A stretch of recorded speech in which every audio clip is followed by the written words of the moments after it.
जय हिंद सभी को। मेरा नाम है साहिल और आप सभी का स्वागत है मेरे यूट्यूब चैनल में।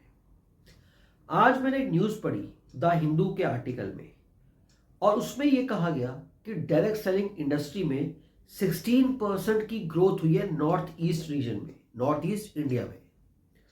समझने वाली बात तो यह है कि प्रॉपरली स्टेटमेंट दी गई कि 16% की ग्रोथ हुई है, बट उसमें यह नहीं कहा गया कि वो ग्रोथ में कहीं ना कहीं कंट्रीब्यूशन होने वाले स्कैम्स का भी है, साइकोलॉजिकल ट्रैप्स का भी है, लोगों को बेवकूफ बनाया जा रहा है उसका भी कंट्रीब्यूशन है। तो 16% की ग्रोथ में 7 कुछ परसेंट, मैं ये परसेंटेज नहीं एग्जैक्टली बता सकता कि कितने परसेंट, बट कुछ परसेंट स्कैम्स का भी रोल उसमें अदा करता है। इस वीडियो में जानेंगे किस तरीके से इस 16% में स्कैम भी रोल एक निभा रहा है, जो शायद भारत सरकार या आईडीएसए को पता नहीं है। आज की इस वीडियो के थ्रू मैं मैसेज देना चाहता हूं आईडीएसए को। आईडीएसए क्या है? इंडियन डायरेक्ट सेलिंग एसोसिएशन, जो एक रेगुलेटरी बॉडी है जो रूल्स रेगुलेशंस में चेंजेस कर सकती है। एक तरह से भारत सरकार और इन रूल्स के बीच में एक ऐसी गवर्निंग बॉडी है जो ये सारी चीज़ें मैनेज करती है।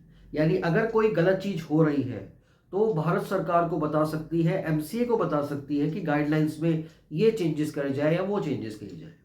तो आज के ये मैसेज मैं आईडीएसए को देना चाहता हूँ कि 16% की ग्रोथ पे तो वो खुश हो रहे हैं, बट उसके बीच में कुछ कुछ परसेंटेज स्कैम्स की भी है, उसके ऊपर भी ज़रूर आप ध्यान दीजिए और उसकी एक परसेंटेज भी निकालिए।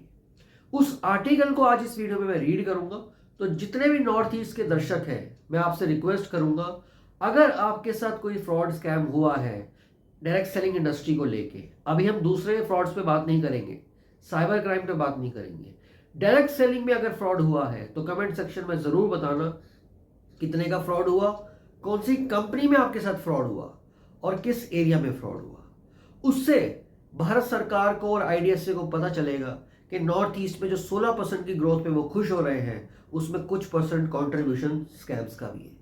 तो आपसे रिक्वेस्ट रहेगी, चैनल पे पहली बार आए तो उसको सब्सक्राइब जरूर करें, वीडियो को लाइक करके शेयर करके नॉर्थ ईस्ट के लोगों तक पहुंचाए वीडियो, ताकि वो लोग कमेंट सेक्शन में कमेंट डाल पाए कि उनके साथ फ्रॉड किस लेवल तक हुआ है। चलिए शुरू करते हैं और आर्टिकल समझते हैं।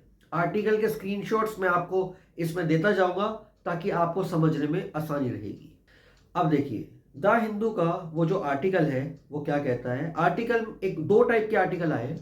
एक में कहा गया कि ई कॉमर्स इंडस्ट्री कहीं ना कहीं चैलेंजिंग रही है डायरेक्ट सेलिंग कंपनीज के लिए, डायरेक्ट सेलिंग इंडस्ट्री के लिए, बट अभी उसमें फोकस ना करते हुए नॉर्थ ईस्ट वाले आर्टिकल को रीड करते हैं। इसमें आर्टिकल कहता है कि जो direct selling records 16% growth in the north east, 16% की ग्रोथ डायरेक्ट सेलिंग में हुई है नॉर्थ ईस्ट में। अब जो बताता है वो एक तरह से गुवाहाटी का ही ये प्रॉपरली स्टेटमेंट है। गुवाहाटी वगैरह पे प्रेस कॉन्फ्रेंस वगैरह हुई तो वहां पे बताया गया the north east comprising 8 states, north east की 8 स्टेट्स का मिला के ऑलमोस्ट 16% की ग्रोथ हुई है डायरेक्ट सेलिंग में।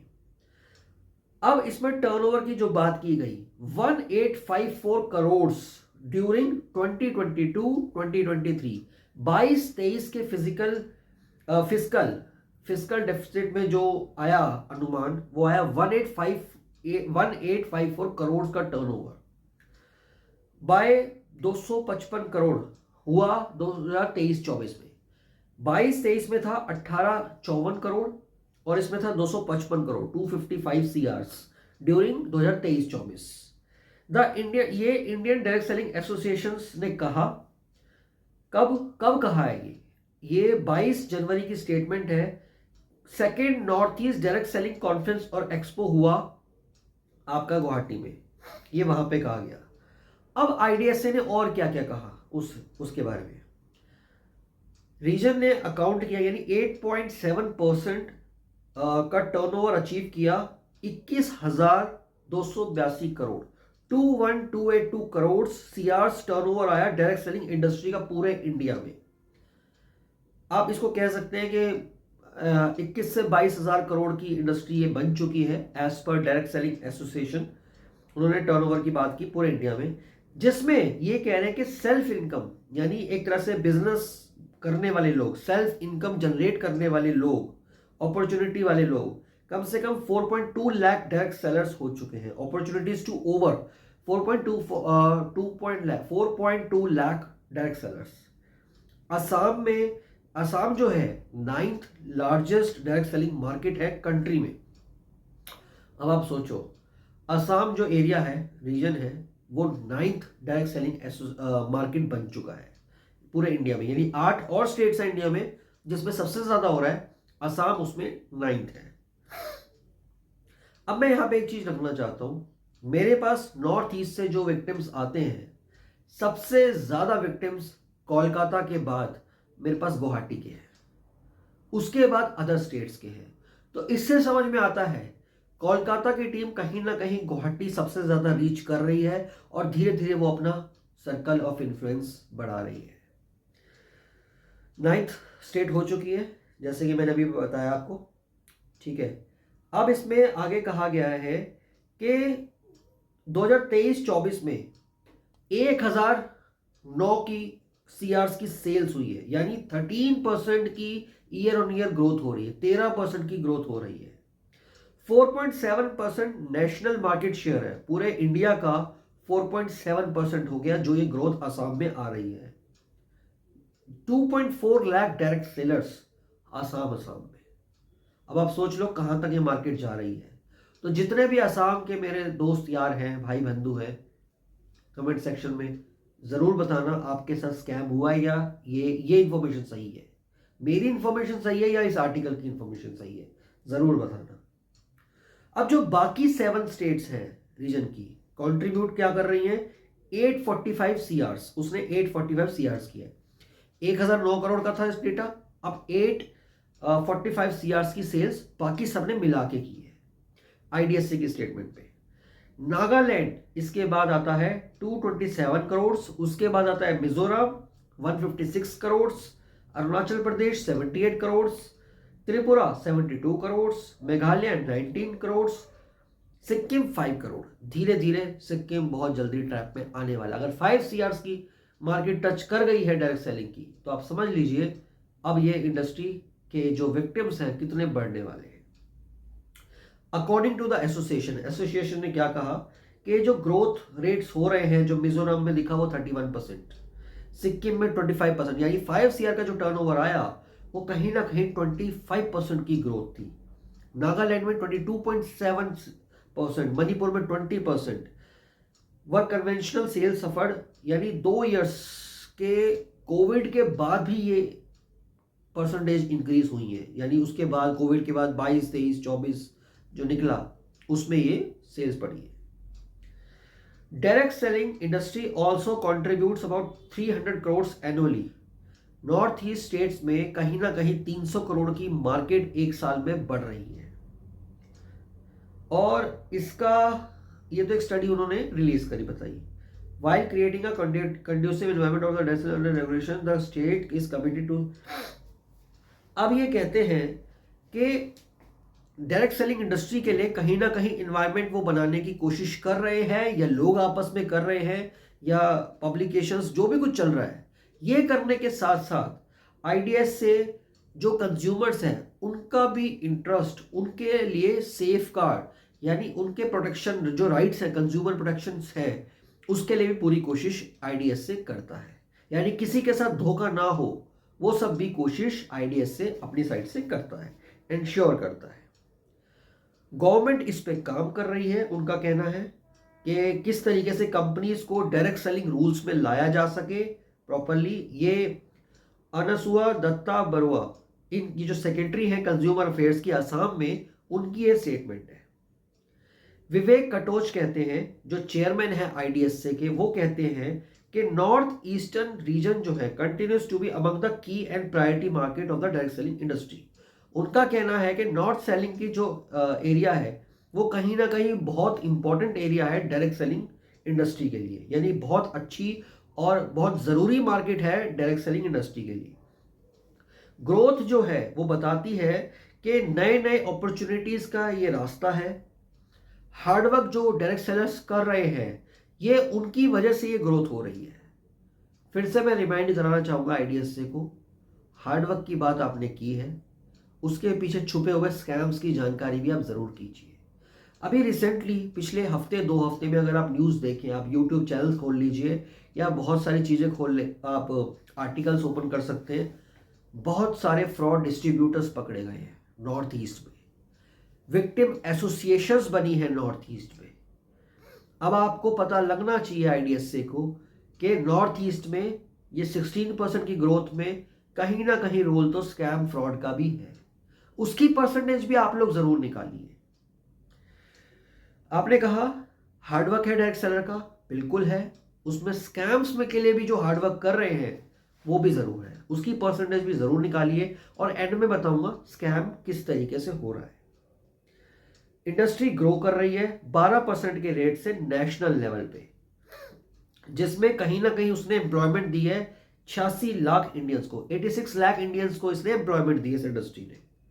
उन्होंने ये भी बताया कि जो कंज्यूमर्स के राइट्स हैं, इंटरेस्ट हैं, उसको जरूर प्रोटेक्ट करने की कोशिश की जाती है। 10 स्टेट्स इंक्लूडिंग असम, इसमें मॉनिटरिंग कमिटीज भी बनाई गई हैं as per consumer protection rules, जो 2021 के रूल्स हैं उसके बारे में बनाई गई है। आईडीएस से एक ऑटोनोमस सेल्फ रेगुलेटरी बॉडी है डायरेक्ट सेलिंग इंडस्ट्री के लिए। ऑटोनोमस होता है एक तरह से अपनी डीम्ड, यानी अपना काम खुद कर सकती है, अपने डिसीजंस ले सकती है।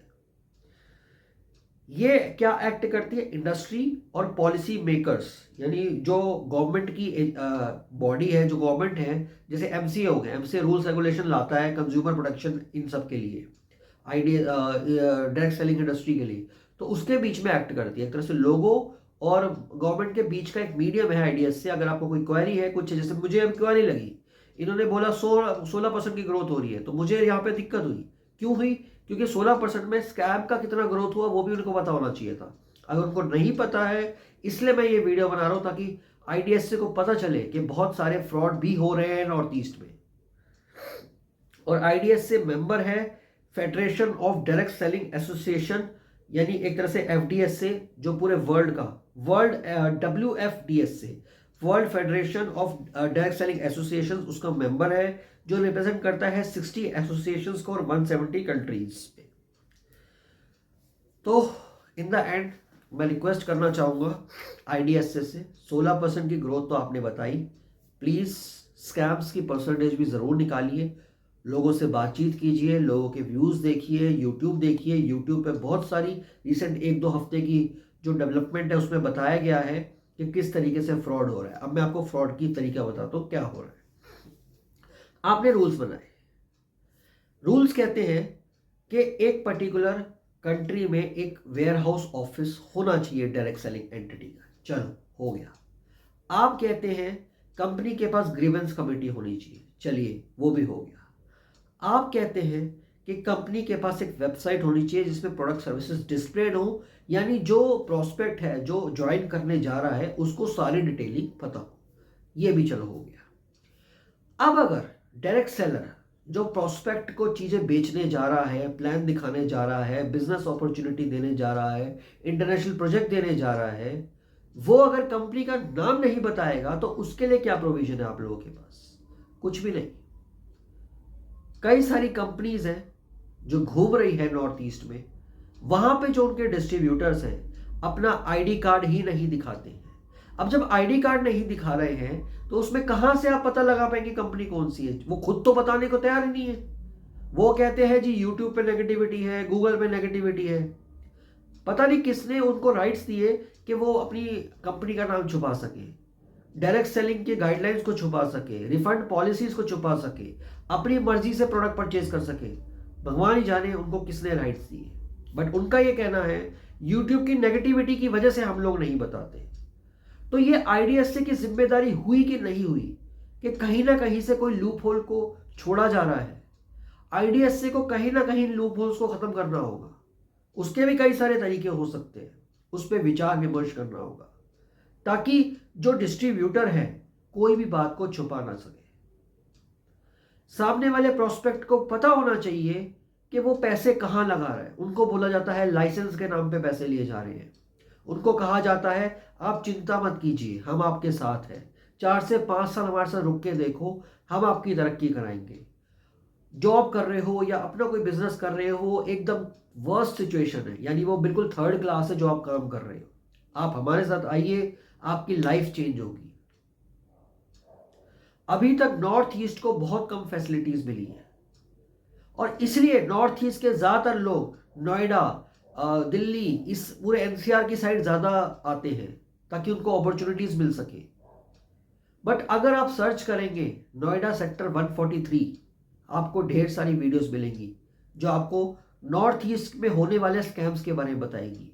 नॉर्थ ईस्ट के लोग, दिल्ली के पास एक इलाका है यूपी का नोएडा, जहां पे सेक्टर 143 में स्कैम्स चल रहे हैं। आप सर्च करेंगे आपको मिल जाएगी वीडियोस और आपकी लैंग्वेज में मिल जाएगी। अगर मेरी बात गलत लगती है उन वीडियोस को जाके देख लो। बहुत सारे मीडिया चैनल्स ने उस स्टोरीज को कवर किया है। अब आपके ऊपर है, स्कैम की परसेंटेज निकालना आईडीएसए का काम है, पुलिस का काम है। बहुत सारी एफआईआर्स भी होने लगी हैं, इसलिए क्योंकि लोगों को समझ में आने लगी है कि आप प्रोसेस करना क्या है। उनके साथ धोखा हो रहा है, लोगों को समझ में आने लगा है।